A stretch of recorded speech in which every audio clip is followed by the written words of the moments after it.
Gotta be honest with you guys. We're back again, 3BG at the movies. All three of us are here.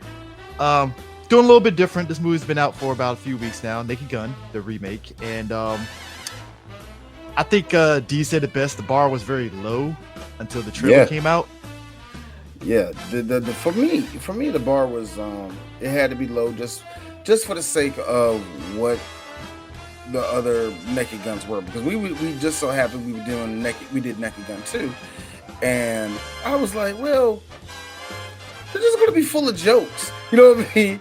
Just full of gags and all the rest of that. So they really don't have to do a lot of heavy lifting or anything that's gonna break the mold to try to be super funny to be a good movie, and it actually did that. And like almost everything that we predicted that the movie, we said a couple of things that they had to do in order for the movie to be like done with.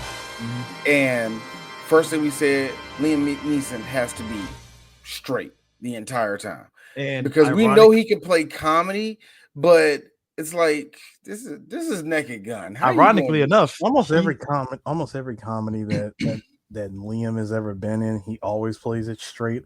Like he'll take like his most serious role and play that in like the silliest movie. Case in point, Ted.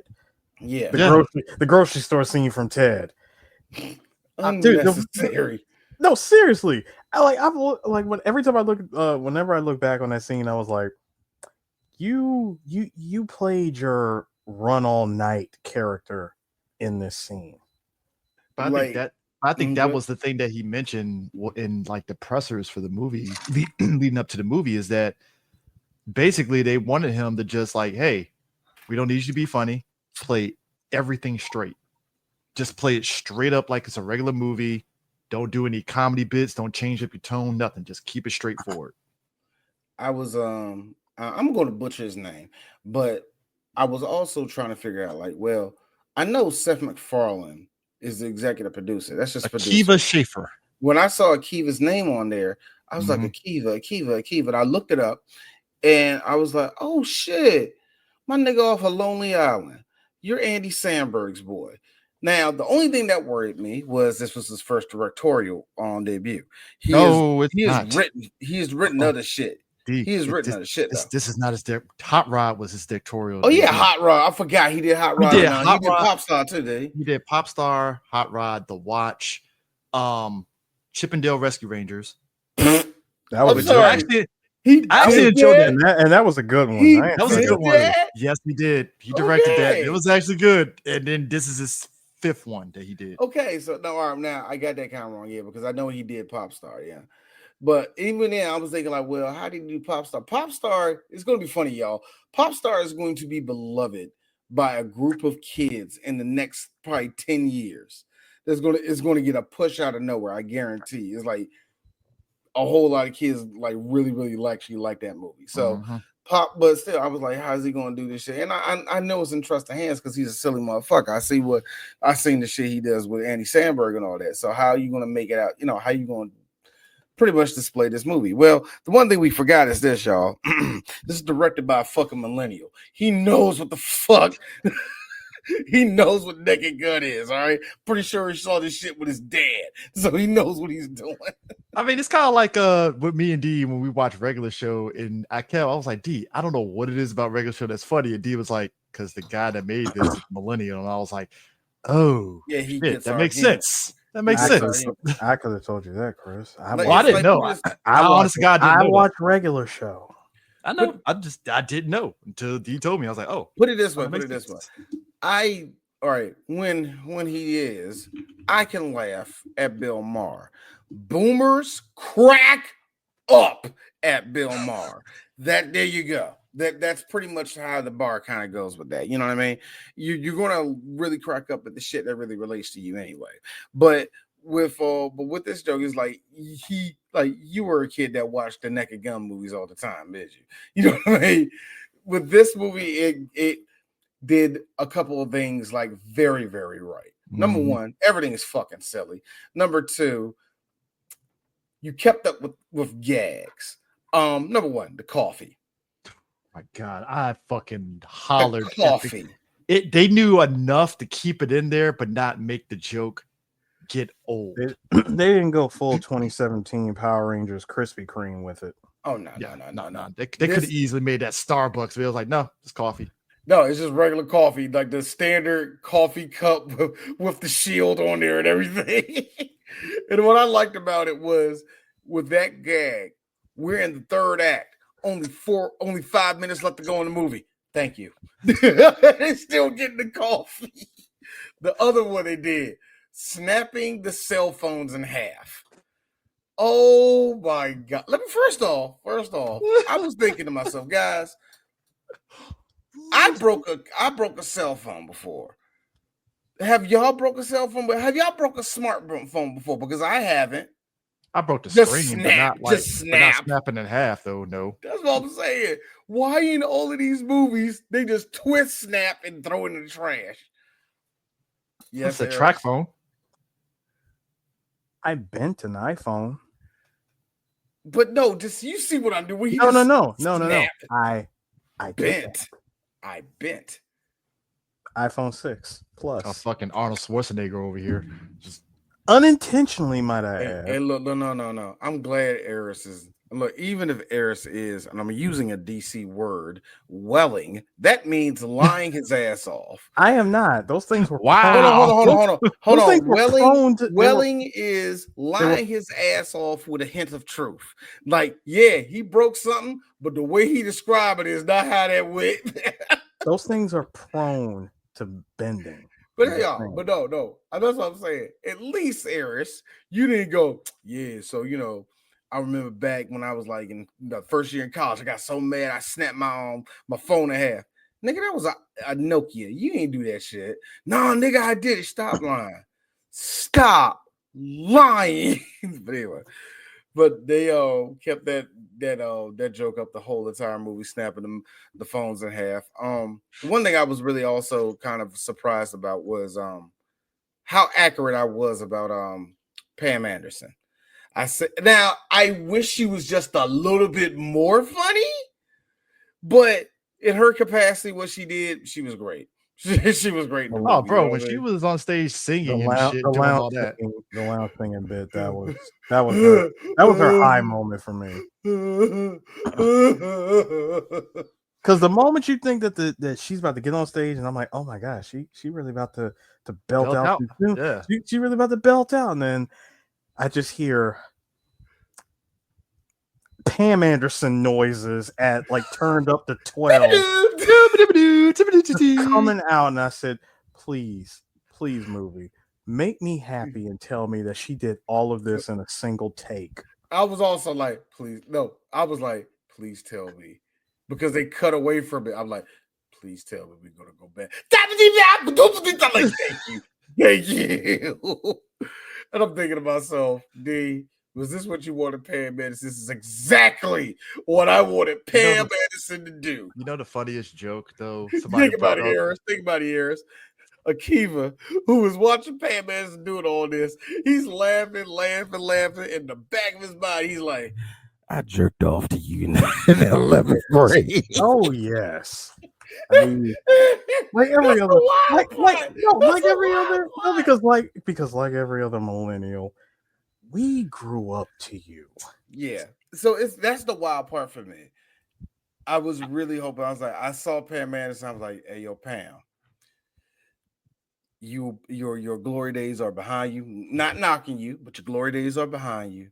She is. What can you do for us? She's accepted that. That's what I'm saying. What can you do for the world of acting?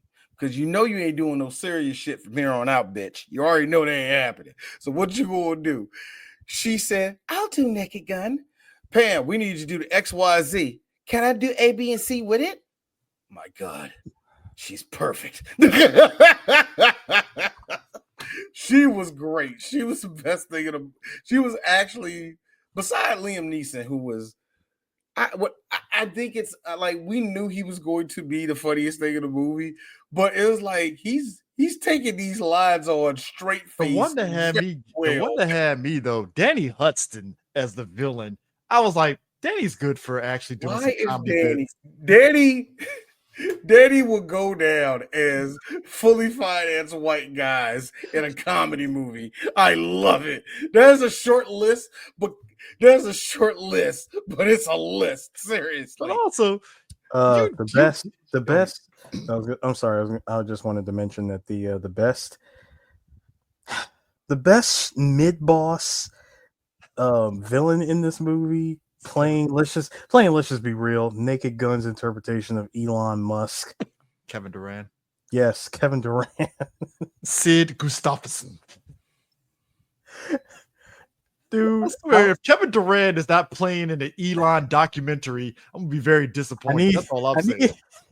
Yo, shout outs to our boy Gary, one of the best stuntmen ever. I need Kevin to play a very, very over the top reenactment that involved Elon. Like overacting and everything. I need all of that. Oh, dude. And then this movie dared to put CCH Pounder in as the angry police commissioner, but it's CCH Pounder. Great. And she's great. Yeah, CCH Pounder is always great in everything that she does. She probably one of the best scenes in the movie. Like, she's in bed, husband sleep. But Drennan, I knew he would do it. Get me Drennan now. Captain, you call me. Shut up. My husband still asleep. Yes, and please takes tomorrow morning. This nigga's in.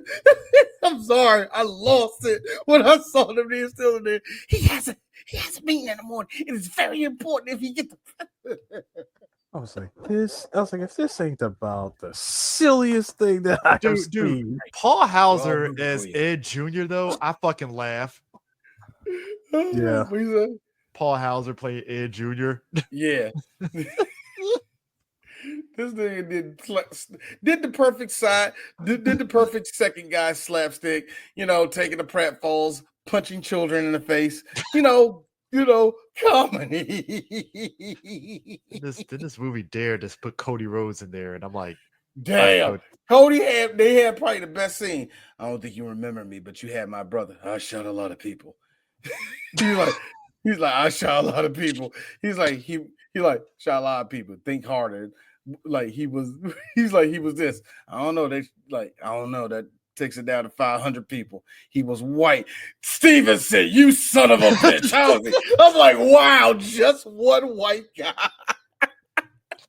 I mean, to be fair, somebody brought up the fight. I think was it Naked Gun or 2 or 3 where Frank was like in his montage of like he had Frank Jr. who also had that white hair and the mustache. Oh, that was the third movie. That's the third. Yeah, movie. Third one.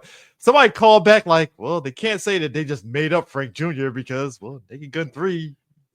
I mean, yeah. I mean, if you wanna be that person, well, it wasn't the canon of the original story. Who's saying that about Police Squad, nigga? I don't know. Priscilla Presley, shout out to her being in this movie. She was in there for 2 seconds. I totally forgot she was alive. I saw her. Was that Priscilla Presley? Because it was a little scene where Frank's junk was out and everybody on TV saw it, and they cut to an older white woman, and I was like, is that Priscilla Presley?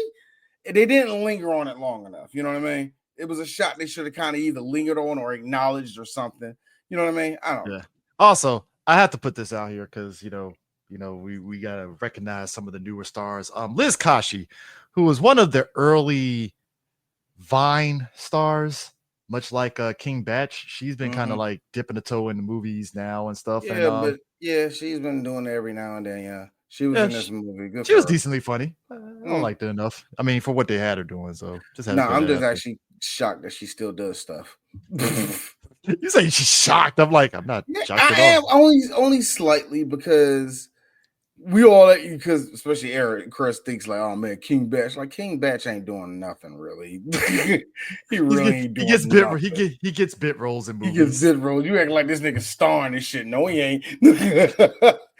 This nigga is D tier. Jesus. Well, I mean, he's starring Tubi movie. Well, listen. At least he ain't got a mugshot floating around like Spoken Reasons.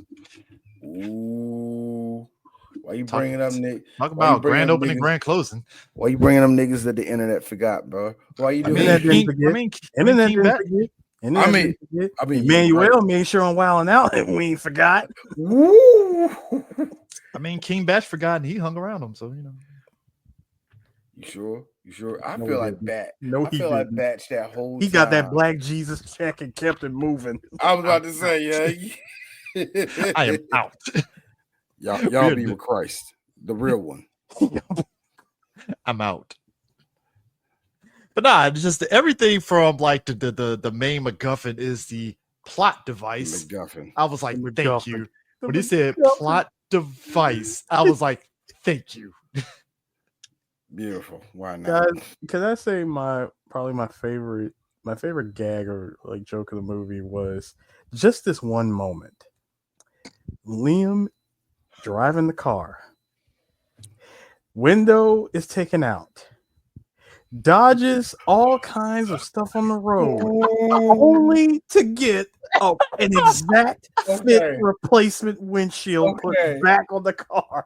I remember it, Harris. He shot the window out, kicked the window out. A clown was crossing the street. Bunch of balloons getting inside the car. Next thing he hits a beehive. I forgot how the beehive. Yeah, it was a beehive. The beehive. The bees. The bees. I can't see. Next thing you know, the windshield. No, nah. The one.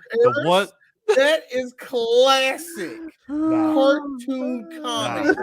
I love it. No, that was pure Seth. Pure Seth. The one that had that was a Family Guy joke. The one that had me and D laughing, and me and D hadn't laughed so hard since Teen Titans Going to Movies when fucking Michael Bolton got ran over by the car. Wait, what? Yeah. Oh, Teen Titans Go to the Movies. Okay, we just came back from Comic-Con, so I lost my fucking voice going into that movie. Me and D. So Teen Titans Go to the movie. They knew what it was. They knew that this movie got lucky to get to the movie theaters. So they already know they're going to be gassing it when it comes to a plot. So they're doing all the gags, and all the gags are landing, right? So there's one part where they're singing on a road trip, and you see this tiger, right? You're like, we gotta be upbeat. And it's clearly Michael Bolton singing, right? And as they're like, and you see the tiger, he's like, it's just a wonderful. And you see the Teen Titans who are in a car rolling right in front of him. It's just a wonderful. He got hit by a car. They ran his ass over. It was Cyborg says, I think his dad's a cop. Run. This movie dared to say, hold my beer. There's a montage where it's a horror movie with a snowman. Dude, no. It was the snow, dude. It was the first person view, the POV of the snowman with the gun. Just no. First off, you got to make it better. Slowing down the music and him getting angry as he's looking in the window. Together, the branch stop us now. It's the eyebrows. No. The eyebrows going from normal to pure anger and rage. No, for me, it was Pam turning around, the Necronomicon in her hand. Look.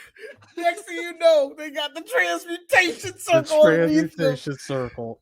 Then the sex scene. You see Pam's face. You see Liam's hand. Then you see the snowman's hand.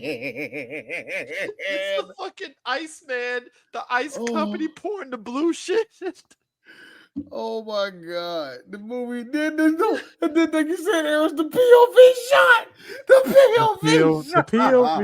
POV of the snowman running through the cabin with a pistol. And then hold on. And then the full circle. Pam with the sword. Chomp. I'm like, oh yeah, the sword. I was telling Harris, oh yeah, the sword. I forgot that was important to the story. I really hold on, quiet. Nothing's gonna stop us now. I genuinely thought for one moment that snowman was gonna talk and it was gonna be Seth MacFarlane. That would have been like that, man. It was. I think it would have been better if it didn't talk. It worked out better because it worked out that the snowman didn't talk. But man, if it did and it was Seth doing it, I would have had no problems with it. So you think this is? So you really thought that you could just make me? Did you? You're like, High self. That's what, and that would have been all I needed. I'll tell you what had me rolling. Gentlemen, we're going to be in our bunkers. In the entertainment, Weird Al Yankovic. Hi, guys. I am so happy to see that Weird Al is still getting work. I like Dude, how Weird Al tours in his cake. Weird Al knows that his career has been officially over since that the R. Kelly Stuck in the Driveway. He know his career has ended since then. Yeah, Stuck in the Drive-Thru. Mm-hmm. He did that joke. After that, he did nothing since then.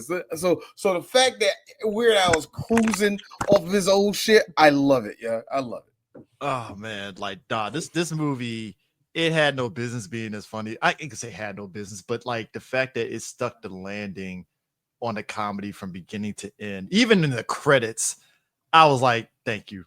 Fucking thank you. Liam Neeson had me did rolling with it because he did do the because during the whole he was singing the song, but it was clearly they was fucking around with the sound effects. And one of the things he kept on like, I just love the drums. I just want to hit the drum. I don't know why, but it made me laugh because he gets to the very end of the song, right? All of a sudden, clean, I just really just want to hit the drums again. I don't know why. I got a good laugh out of it. But yeah, this movie is actually very fucking solid. I be honest with you, I am not going to give this a number grade until the end of the year for Three Black Geeks because this is a comedy movie. You know what I mean? Where it falls at in the ranking, I already probably know where it's going to fall at, but I'm not going to give it a number. I'm going to say watch this shit. Oh, yeah, go watch because it's funny. Yeah, this thing is actually legit funny. I love it, man. That's the most I can give it. Is definitely go see the movie. Period. It's a definitely go see the movie. If you are like this does a real good job of really maintaining what Naked Gun has always been about. I hope they do a sequel. I hope they do it. You know what? I say this. I don't think they will, but I hope they do it. But I say this. I think it's a situation where I can understand people's trepidations on them doing this because you always get the mix of people saying, "Oh, you can't do this anymore because of the changing times and stuff," or the comedy that comes out now. It's very hit and miss at times where it's like you see the joke that they're trying to go for and it just isn't landing right. And you don't know why it didn't land. So I can understand people going into this film like, is this movie going to be funny? And it's like, oh shit, it is funny. Mm-hmm. And it's kind of weird. Like, I don't know where it lands at in terms of like, what does that say about comedy now? I guess in terms of comedy writing. I think it's a combination of what producers want, and I don't think producers want movies like this. They really not because they really are hit or miss if they're going to be lucrative. We've seen how whoever that was that kept wasting money making epic movie and whatever dumb the people that bought the scary movie franchise. Those unfunny white people. Those unfunny white people, yeah. Well, that's the reason why you don't see those movies anymore. Yeah, exactly. And I think that's like I said, I think because of movies like that kind of messed it up for any other parody movie in that same vein to do that, you know. And I think that the only thing I can say is like only one that came close to that was actually Black Dynamite. Yeah. Black Dynamite was the last Black Dynamite and its sequel, Johnny Black. Yeah, Johnny Black. Yeah. Johnny Black. I wasn't. Johnny Black is not belly aching laugh. It's just funny. Like it's not satire also. Yeah, it's not a satire, but still it's in that vein of that Black Dynamite-esque comedy. Yeah. You know what I mean? I can't say it is. I'll be honest with you. I can't. It's not meant to be poking fun at a genre. That's more of a nod to a genre to me. Yeah. You know what I mean? Just to be fair. Because just fair to the movie. Because I think everybody really thought it was going to be. DL sum it up like this: same actors, different genre. Yeah, I guess. Whatever. Oh, also shout out to this movie for PonziScheme.com arena. Love it. Oh my God. Yeah. The sight gags. See, there's the thing. Here's the thing. You can do movies like this. The problem is, or people like. I think everybody's just used to these movies being just either cash grabs or just movies that no one puts no real thought into. Yeah, that's all. And and I think and I also think, and I'll really be honest with you, the reason why I think whatever the fuck Mel Brooks is doing for the new Spaceballs, I think it's going to fall in his face. I don't know. I think it's going to fall into space. They're bringing back the right actors. Oh, damn, sorry. Yeah, they putting in the right actors on the rest of that. Something's telling me that it's going to fall in his face, though. Or something's going to miss the point. You know what I mean? Yeah. And he's like, well, is that Mel Brooks' fault? I don't know if it would be, but niggas 100 years old, so that might have something to do with it. And that's no shade on Mr. Brooks, man. Yeah. By the way, Mel Brooks and Dick Van Dyke, we got a bet in 3 Black Geeks. That's all you need to know. Anyway, look, those are two men that are living happy lives, and when you live happy lives. It's look, I made a mistake in one episode thinking Dick Van Dyke died, and both of these two were like, dude, he's alive. And I was like, son of a bitch, he is alive. How fucking dare you? He said he sang Chim Chimney Chim Chimney Chim Chim Chiroo. He danced with animated penguins. Do you know how marvelous that was? Then when I got older, I saw him save a pregnant black lady. And diagnosis murder. Because if you're old and white, you get a TV show where you're solving crimes. Hold on. And Dick had 3 black doctors work for him in that practice too. I'll be honest with you. So he was woke. In this era of streaming, they need to bring back the old actors being. They brought that back. What? They bring back the old people being detectives now. Oh God, I hope not. I need Jeffrey Wright to have a TV show. Who's that? I need Jeffrey Wright to eventually get a TV show where he's a detective. Nigga like, y'all ain't paying me enough, man. You let this. Wait a minute, man. This is sitcom. We're not gonna get Jeffrey Wright. This is serious. We're not gonna get Jeffrey Wright to reboot Bill Cosby Mysteries. All right. Yeah, you ain't going to the Cosby.